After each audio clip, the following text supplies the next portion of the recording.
العلم هو النور الهادي والمفتاح لكل الخير من يرد الله به خيرا.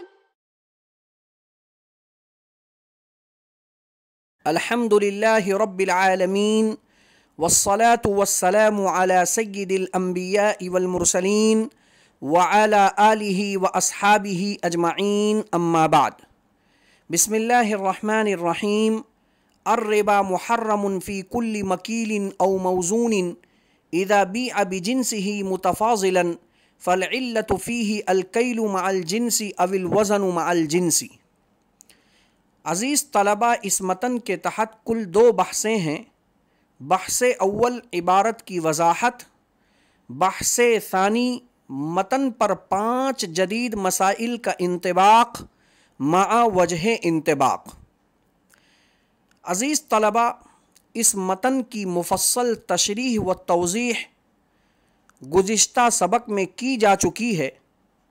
چونکہ اس متن پر کثیر جدید مسائل منطبق ہو سکتے ہیں، اس لیے اس متن کو لے کر آج دوسری مجلس میں گفتگو کی جا رہی ہے۔ عبارت کو لے کر مختصر وضاحت کے طور پر یہ بات ذہن میں رہنی چاہیے کہ حضرات حنفیہ کے نزدیک علت ربا 2 ہیں۔ نمبر 1 کیل مع الجنس، نمبر 2 وزن مع الجنس، یعنی جانبین کی اشیاء ہم جنس ہوں اور دونوں کیلی ہوں یا وزنی ہوں۔ ربا کی ان دونوں علتوں کو حضرات حنفیہ نے اس حدیث پاک سے نکالا جب آیت سود نازل ہوئی، احل اللہ البیع وحرم الربا، کہ اللہ نے خرید و فروخت کو حلال کیا ہے اور سود کو حرام قرار دیا ہے، تو کفار مکہ اور مشرکین مکہ نے ربا کے لغوی معنی کو لے کر یہ اعتراض کیا، قالوا انما البیع مثل الربا، کہ بڑھوتری کا معنی جیسے بیع کے اندر موجود ہے کہ ایک شخص 10 روپے کی ایک چیز خرید کر نفع کے ساتھ اسے آگے فروخت کرتا ہے، تو اس میں بھی بڑھوتری کا معنی ہے، ایسے ہی سود میں بھی جو اضافہ ہوتا ہے وہ بھی بڑھوتری ہے۔ تو سیدنا عمر ابن خطاب رضی اللہ تعالی عنہ نے جناب نبی پاک صلی اللہ علیہ وسلم کے بارگاہ میں یہ سوال کیا، بین لنا بیانا شافیا یا رسول اللہ صلی اللہ علیہ وسلم، اے اللہ کے نبی صلی اللہ علیہ وسلم، ربا کے سلسلے میں کافی اور شافی بیان کر دیجیے، وضاحت کر دیجیے۔ تو آپ صلی اللہ علیہ وسلم کے زبان مبارک پر یہ کلمات جاری ہو گئے، الحنطۃ بالحنطۃ والشعیر بالشعیر والتمر بالتمر والملح بالملح الذهب بالذهب والفضة بالفضة مثلا بمثل یدم بید والفضل ربا، کہ گندم کو گندم کے عوض اور جو کو جو کے عوض، نمک کو نمک کے عوض، کھجور کو کھجور کے عوض، سونے کو سونے کے عوض، چاندی کو چاندی کے عوض برابر سرابر بیچو، ہاتھ در ہاتھ یعنی نقد در نقد بیچو، اور جو زیادتی ہوگی وہ سود ہوگی۔ اس حدیث پاک میں 4 اشیاء کیلی ہیں، گندم، شعیر، تمر اور ملح، یہاں سے کیل کی علت نکالی، اور 2 اشیاء یعنی سونا اور چاندی یہ وزنی ہیں، یہاں سے حضرات حنفیہ نے وزن والی علت نکال لی، اور چونکہ ہم جنس اشیاء کا مقابلہ ہم جنس شے کے ساتھ میں کیا گیا ہے، لہٰذا یہاں سے جنس کو نکال لیا اور کہہ دیا کہ علت ربا 2 ہیں، نمبر 1 کیل مع الجنس، نمبر 2 وزن مع الجنس۔ اب ان دونوں علتوں کو لے کر کل 3 صورتیں ہوں گی۔ پہلی صورت، دونوں علتیں موجود ہوں، جانبین کی اشیاء ہم جنس بھی ہوں، دونوں کیلی ہوں یا دونوں وزنی ہوں، تو کمی بیشی بھی حرام ہے اور ادھار بھی حرام ہے۔ دوسری صورت دونوں علتوں میں سے کوئی علت موجود نہ ہو، نہ تو جانبین کی اشیاء ہم جنس ہوں اور نہ ہی دونوں کیلی ہوں یا وزنی ہوں، تو کمی بیشی بھی جائز اور ادھار بھی جائز۔ تیسری صورت یہ ہے کہ دونوں علتوں میں سے ایک علت ہو اور دوسری علت معدوم ہو، تو کمی بیشی تو جائز ہوگی لیکن ادھار حرام ہوگا۔ یہ کل 3 صورتیں ہو گئیں۔ ان 3 صورتوں کو بھی ذہن میں رکھیں اور ساتھ میں یہ بھی ذہن میں رکھیں کہ جب دونوں علتیں موجود نہ ہو، یعنی دونوں علتوں میں سے ہم جنس ہونا موجود نہ ہو، مختلف الاجناس ہوں، تو اس سلسلے میں کمی بیشی جائز ہوگی، کیونکہ آپ صلی اللہ علیہ وسلم نے ارشاد فرمایا اذا اختلفت هذه الاصناف فبيعوا كيف شئتم، جب یہ اصناف مختلف الجنس ہوں تو جیسا چاہو ویسا فروخت کرو۔ بحث ثانی، متن پر 5 جدید مسائل کا انطباق مع وجہ انطباق۔ پہلا جدید مسئلہ، کمی بیشی کے ساتھ چیک یا بل کی خرید و فروخت کا حکم۔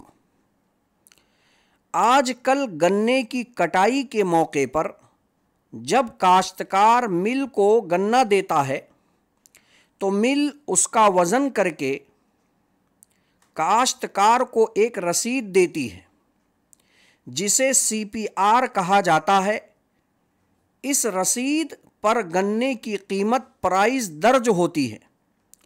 یہ ایک قسم کا چیک یا بل ہوتا ہے جسے دکھا کر مل یا بینک سے رقم وصول کی جا سکتی ہے۔ جب مل میں وقت مقررہ پر یہ رقم ادا کرنے کی سکت نہیں ہوتی اور کاشتکار کو فوری رقم کی ضرورت ہوتی ہے تو اس سی پی آر رسید کی خرید و فروخت کی جاتی ہے۔ رسید خریدنے والا کاشتکار کی مجبوری کا فائدہ اٹھاتے ہوئے بل میں لکھی ہوئی رقم سے کم میں خریدتا ہے۔ مثلاً بل یا چیک میں 1000 روپے لکھے ہوئے ہیں تو وہ کاشتکار سے 900 روپے میں خریدتا ہے۔ کمی بیشی کے ساتھ چیک یا بل کی یہ خرید و فروخت ربا الفضل ہونے کی وجہ سے شرعاً ناجائز و حرام ہے۔ دوسرا عصری مسئلہ، کاٹن کو کاٹن سے بنے ہوئے کپڑے کے بدلے کمی بیشی کے ساتھ خرید و فروخت کرنے کا حکم۔ اگر کوئی شخص کاٹن دے کر اس کے عوض کاٹن ہی سے بنا ہوا کپڑا کمی بیشی کے ساتھ لے تو یہ کمی بیشی سود میں داخل نہیں ہے، اس لیے شرعاً کاٹن دے کر کاٹن کا کپڑا کمی بیشی کے ساتھ میں لینا جائز ہے۔ عزیز طلبہ، ان دونوں عصری مسئلوں کو مصنف کی عبارت الربا فی کل مکیل الی آخرہ پر منطبق کرنے سے پہلے جنس کے ایک یا مختلف ہونے کا معیار جاننا ضروری ہے تاکہ انطباق واضح ہو جائے۔ جنس کے ایک ہونے اور ایک نہ ہونے کا تعلق چیزوں کے صفات اور اغراض و مقاصد کے مختلف ہونے اور یکساں ہونے کے ساتھ ہیں۔ لہٰذا اگر 2 چیزیں ایسی ہیں جن کے اغراض و مقاصد یعنی استعمالی مقاصد اور صفات قریب قریب ہیں تو وہ ایک جنس شمار ہوں گی۔ مثلاً بکرے کا گوشت اور بکری کا گوشت اور گندم کا آٹا یا آٹا اور ستو، یہ ایک جنس کی چیزیں شمار ہوں گی کیونکہ ان اشیاء کے اغراض و مقاصد اور صفات قریب قریب ہیں۔ ان میں کوئی معتد بھی فرق عرف و حقیقت میں بھی نہیں ہے، اس لیے ان کی بیع کمی بیشی کے ساتھ شرعاً جائز نہیں ہوگی۔ اس کے برعکس بکری کا گوشت اور گائے بھینس کا گوشت، انگور کا سرکہ اور کھجور کا سرکہ دو الگ الگ جنس ہیں، کیونکہ عرف عام میں بھی اور حقیقت میں بھی دونوں کی صفات اور خواص الگ الگ ہیں، اس لیے ان کی بیع کمی بیشی کے ساتھ شرعاً جائز ہوگی۔ الحاصل یہ کہ دو چیزوں کے معروف اغراض و مقاصد اگر مشترک ہوں تو وہ ایک جنس شمار ہوں گی، ورنہ مختلف اجناس شمار کیے جائیں گے۔ عزیز طلبہ، اسی طرح بعض اوقات دو چیزوں کی اصل ایک ہوتی ہے، لیکن صنعت و کاریگری سے دونوں چیزیں اغراض و مقاصد کے لحاظ سے الگ ہو جاتی ہیں تو ان کی جنس بھی الگ الگ شمار ہوتی ہے۔ مثلا روٹی کی بیع آٹے کے عوض۔ اب روٹی کی اصل بھی آٹا ہی ہے، لیکن اس میں صنعت و کاریگری داخل ہونے کی وجہ سے روٹی کا علیحدہ نام ہو گیا، اس لیے یہ دونوں مختلف جنس ہوئیں اور ان کی بیع کمی بیشی کے ساتھ شرعاً جائز ہے۔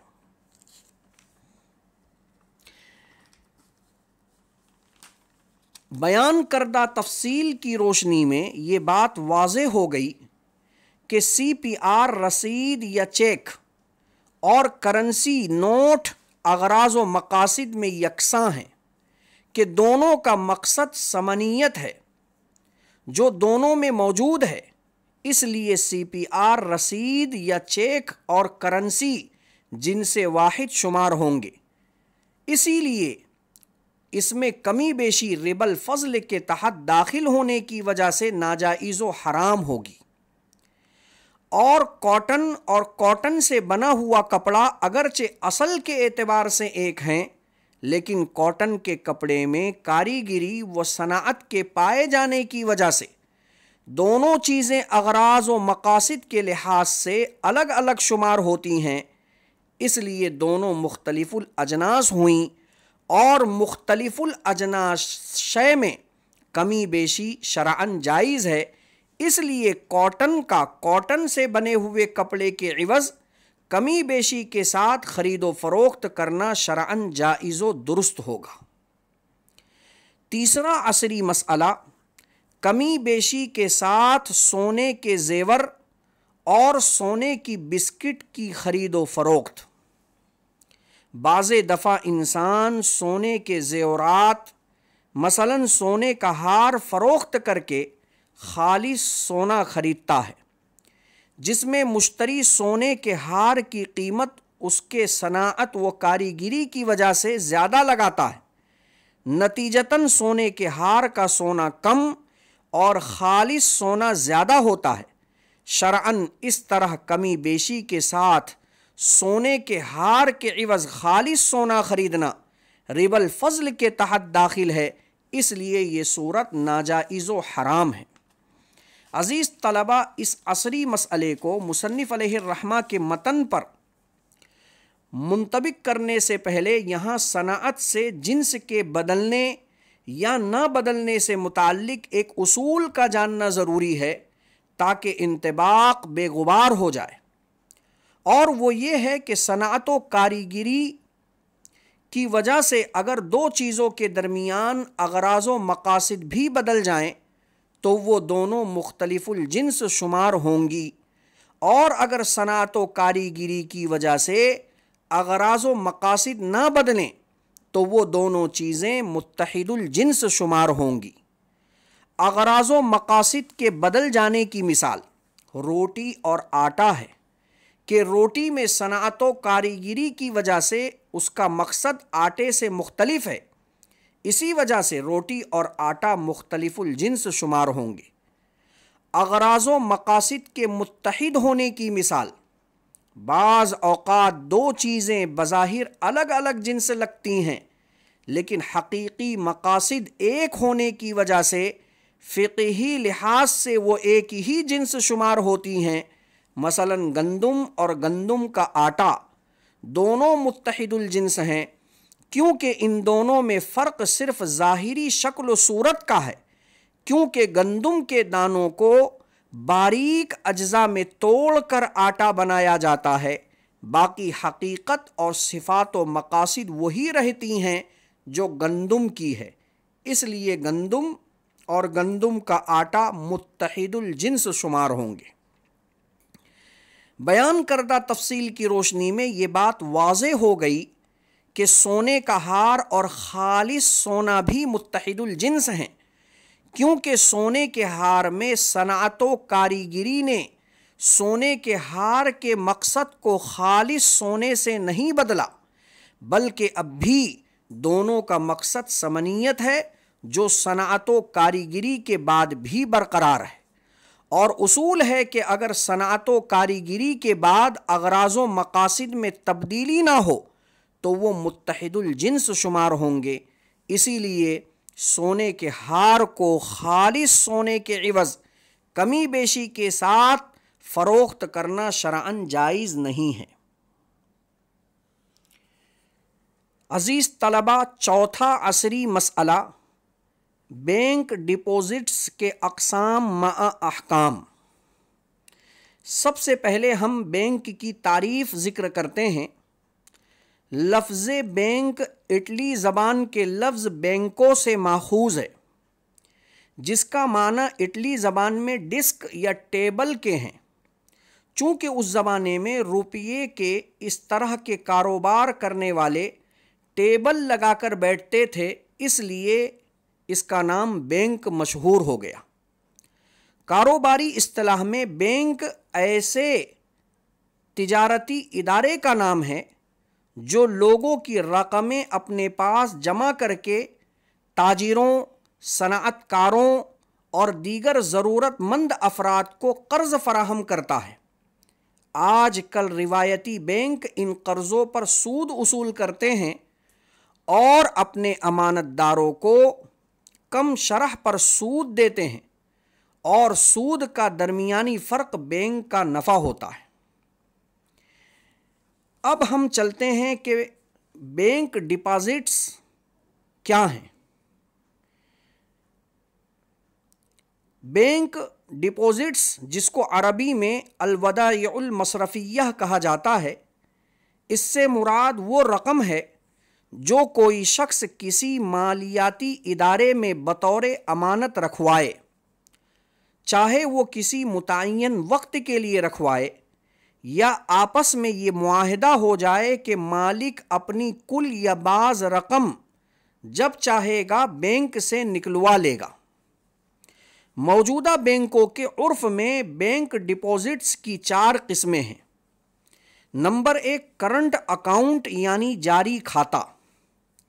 اس اکاؤنٹ میں رقم رکھوانے والے شخص کی یہ شرط ہوتی ہے کہ جب وہ چاہے گا اپنی رقم بینک سے نکلوا لے گا۔ چنانچہ کھاتہ دار یعنی اکاؤنٹ ہولڈر کو مکمل اختیار ہوتا ہے کہ وہ جب چاہے اور جتنی چاہے اپنی رقم بینک سے نکلوا لے، اور بینک اس بات کا پابند ہوتا ہے کہ وہ اس کے مطالبہ کرنے پر فی الفور رقم واپس کر دے، برخلاف اکاؤنٹ ہولڈر کے کہ وہ اس بات کا پابند نہیں ہوتا ہے کہ بینک سے رقم نکلوانے سے پہلے بینک کو پیشگی اطلاع دے۔ اس قسم کے اکاؤنٹ ہولڈر کو بینک کوئی نفع یا سود نہیں دیتا، اسی لیے اسے غیر سودی کھاتہ کہتے ہیں۔ البتہ اس اکاؤنٹ میں رکھی گئی رقم کو علیحدہ نہیں رکھا جاتا، بلکہ دوسری رقموں کے ساتھ ملا دیا جاتا ہے، اور بینک کو یہ اختیار ہوتا ہے کہ وہ اس اکاؤنٹ میں رکھی گئی رقم کو اپنی ضروریات میں خرچ کرے۔ دوسری قسم فکس ڈپوزٹ ہے۔ یہ وہ رقم ہوتی ہے جو کسی متعینہ مدت تک کے لیے بینک میں رکھوائی جاتی ہے، اور رقم رکھوانے والے شخص کو اس مدت معینہ سے پہلے رقم نکلوانے کا اختیار نہیں ہوتا، اور عام حالات میں یہ مدت 15 دن سے 1 سال تک کے درمیان ہوتی ہے۔ بینک یہ رقم سرمایہ کاری میں استعمال کرتا ہے اور رقم رکھوانے والے حضرات کو مارکیٹ کے حالات کے مطابق مختلف ٹرم کے اعتبار سے سود ادا کرتا ہے۔ تیسری قسم سیونگ اکاؤنٹ۔ اس اکاؤنٹ میں جو رقم رکھوائی جاتی ہے اس کی کوئی مدت مقررہ نہیں ہوتی، لیکن اکاؤنٹ ہولڈر قواعد و ضوابط کے تحت ہی رقم نکلوا سکتا ہے، چنانچہ وہ ایک ہی مرتبہ میں تمام رقم نکلوانے کا اختیار نہیں رکھتا، بلکہ بینک اس کے لیے ایک مقدار مقرر کرتا ہے کہ ایک دن میں اتنی مقدار تک رقم نکلوانے کا اختیار ہے۔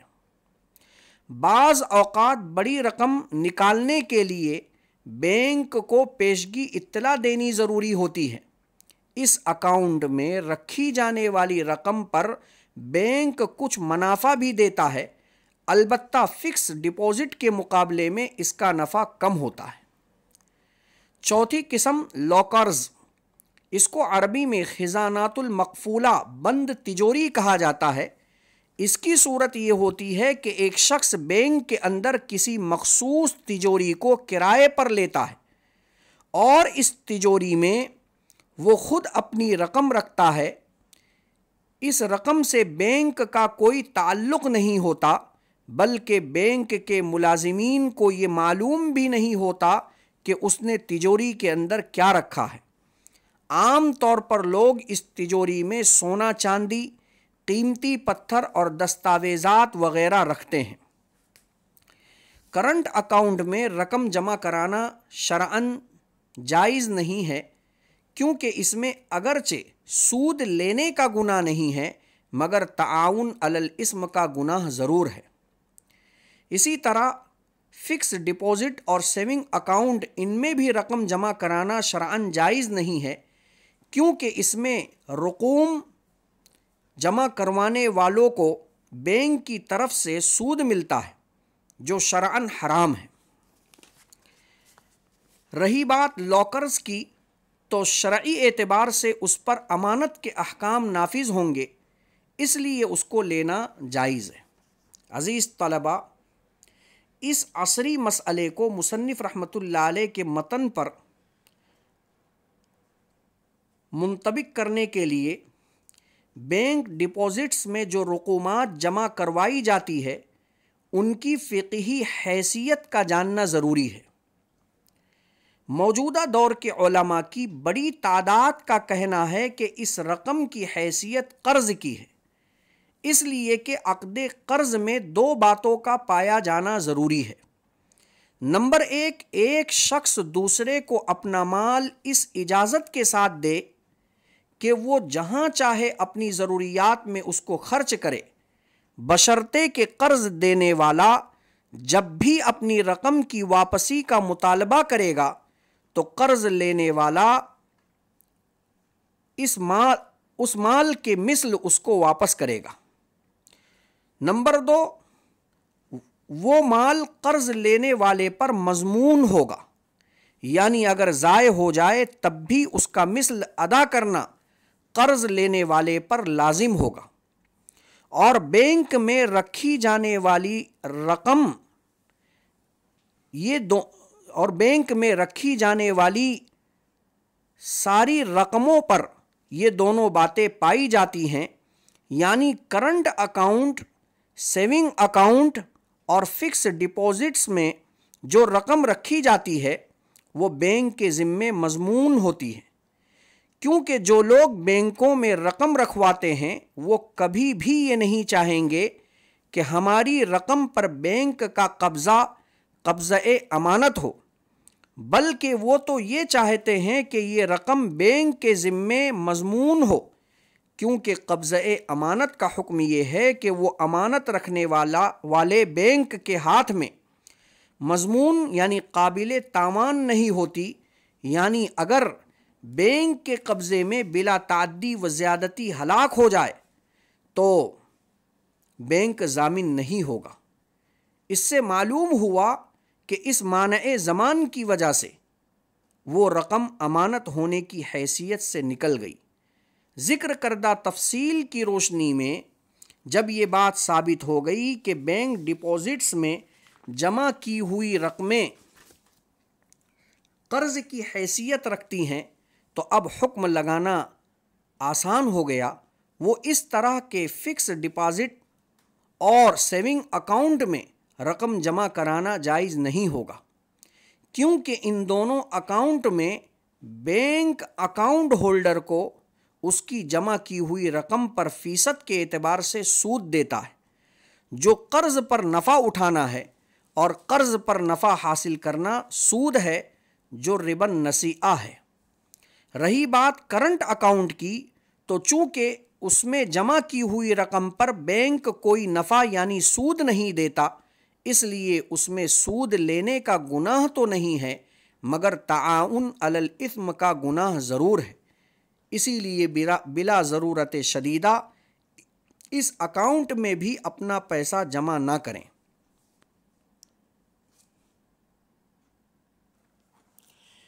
عزیز طلبہ، پانچواں اور آخری جدید مسئلہ بیمہ یعنی انشورنس کا شرعی حکم۔ سب سے پہلے ہم بیمہ کی حقیقت، بیمہ کا مفہوم جانیں گے، پھر بیمہ کی قسمیں مع احکام ذکر کر کے متن پر اس کا انطباق کریں گے۔ بیمہ کی حقیقت یہ ہے کہ بیمہ انگریزی لفظ انشور کا ترجمہ ہے، جس کے معنی یقین دہانی کے آتے ہیں۔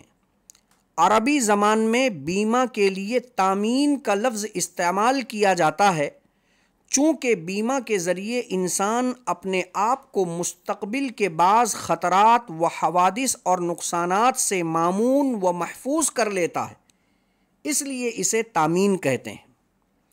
اور بیمہ کا مفہوم یہ ہے کہ انسان کو مستقبل میں جو خطرات درپیش ہوتے ہیں، کوئی انسان یا ادارہ ضمانت دیتا ہے کہ فلاں قسم کے خطرات و حوادث کے مالی اثرات و نقصانات کی میں تلافی و تدارک کروں گا، اور اس کی شکل یہ ہوتی ہے کہ بیمہ کمپنی بیمہ دار سے ایک متعین رقم حسب شرائط قسط وار اصول کرتی رہتی ہے، اور ایک متعین مدت کے بعد وہ رقم اسے یا اس کے ورثاء کو واپس کر دیتی ہے، اور اصل رقم کے ساتھ مقررہ شرح فیصد کے حساب سے کچھ مزید رقم بطور سود دیتی ہے، جسے وہ بونس یعنی منافع کہتے ہیں۔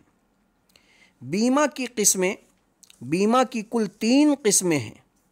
پہلی قسم زندگی کا بیمہ، لائف انشورنس۔ اس کی صورت یہ ہوتی ہے کہ بیمہ کمپنی اپنے ڈاکٹر کے ذریعے بیمہ دار کا طبی معائنہ کراتی ہے، اور ڈاکٹر اس کی جسمانی حالت دیکھ کر اندازہ کرتا ہے کہ یہ شخص اتنے سال مثلاً 10 سال زندہ رہ سکتا ہے، تو ڈاکٹر کی مذکورہ رپورٹ کے مطابق کمپنی اس کا 10 سال کا بیمہ حیات مقرر کرتی ہے۔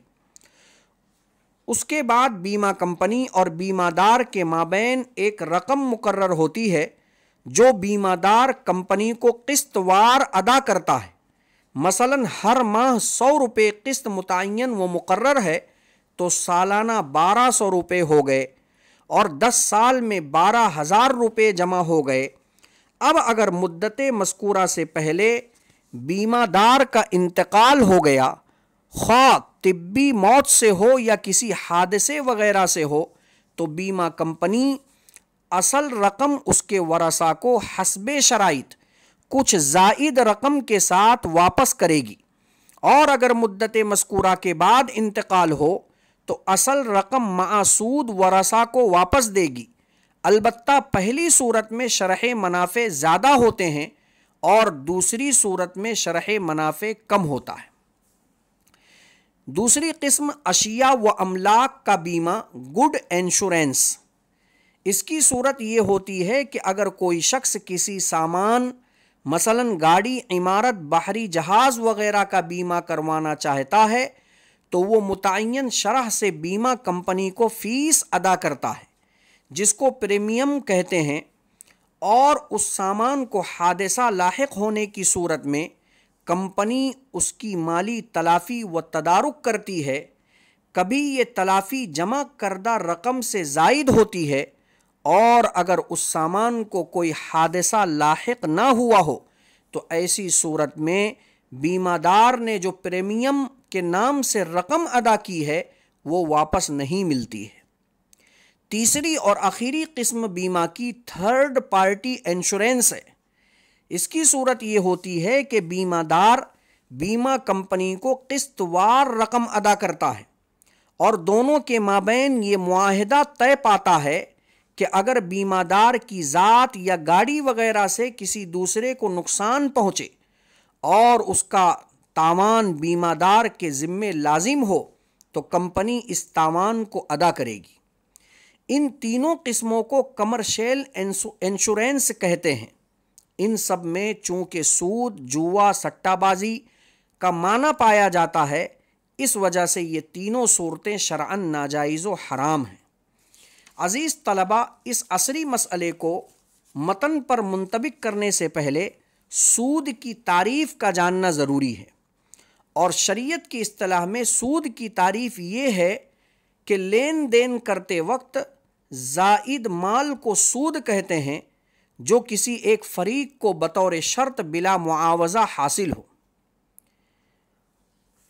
سود کی اس تعریف کی روشنی میں یہ بات واضح ہو گئی کہ سود کا یہ معنی چونکہ بیمہ یعنی انشورنس میں جو رقم بالاقساط ادا کی جاتی ہے اس میں بھی پائی جاتی ہے، کیونکہ قسطوں میں جو رقم بیمہ یعنی انشورنس کے نام سے کمپنی میں ادا کی جاتی ہے وہ کمپنی کے ذمے قرض ہوتی ہے، اور اس پر جو زائد رقم ملتی ہے جس کو منافع سے تعبیر کیا جاتا ہے وہ دراصل قرض پر منافع حاصل کرنا ہے جو سود ہونے کی وجہ سے حرام ہے۔ کل قرض جر منفعتا فہو ربا، ہر ایسا قرض جو نفع کو کھینچے، نفع کو حاصل کرے، وہ سود ہے۔ لہٰذا معلوم ہوا کہ انشورنس کی تینوں قسمیں سود کے تعریف کے دائرے میں آتی ہیں، اس وجہ سے یہ تینوں صورتیں شرعاً ناجائز ہوں گی۔ السلام علیکم ورحمۃ اللہ وبرکاتہ۔ السلام عليكم. لا تنسوا الاعجاب بالفيديو والاشتراك في القناة تشجيعا لنا لنستمر بنشر المزيد إن شاء الله.